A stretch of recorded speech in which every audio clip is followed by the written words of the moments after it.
మన middle class వాళ్ళు DMart shopping కష్టాలు ఎలా ఉంటాయో చూద్దాం వచ్చేయండి. డీమార్ట్లో జెట్ కాయిల్ కొనాలన్నా జెట్ స్పీడ్లో ఫ్యామిలీ అంతా వెళ్ళిపోతాం. డీమార్ట్ షాపింగ్ అంటే అదో సరదా మరి. అలా లోపలికి వెళ్ళగానే ముందే జనాన్ని చూసి అన్న ఫ్రీగా ఇస్తున్నారేమో అని ఒక డౌట్ అయితే వస్తుంది. కానీ అప్పుడు అర్థమవుతుంది అవును అందరూ మనలాంటి వాళ్ళే అని. కొన్నవి కొన్ని, కొనాల్సినవి ఇంకెన్ని, అందులో పనికొచ్చేవి కొన్ని, పనికి మళ్ళీ ఇంకెన్ని. ఈ లోపు అయిపోతే మన దగ్గర ఉన్న డబ్బులన్నీ. అయినా మన దండయాత్ర ఆపం.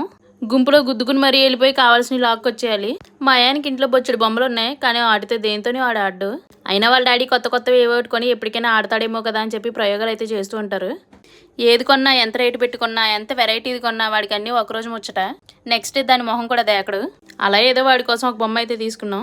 మన ఆడవాళ్ళు సగం దండకి షాపింగ్ చేసేదంతా ఈ స్టీల్ సామాన్లు, ప్లాస్టిక్ సామాన్ల మీదే. ఇంట్లో నెత్తికేసి కొట్టుకునే అన్నీ ఉన్నా కూడా మనకి ఇంకా కావాల్సిందే. ఎప్పుడెప్పుడు అందులో ఏదో ఒకటి వేసి ఫ్రిడ్జ్లో తోసేద్దామని ఉంటుంది. బిల్ కట్టేసి ఇంటికి వచ్చాక ఎత్తుకొచ్చిన సామాన్లన్నీ చూసుకుంటే ముఖ్యమైన సామాన్లు కొండ మాత్రం మర్చిపోతాం. ఈ వీడియోకి మీరు రిలేట్ అయితే please do like, share and subscribe.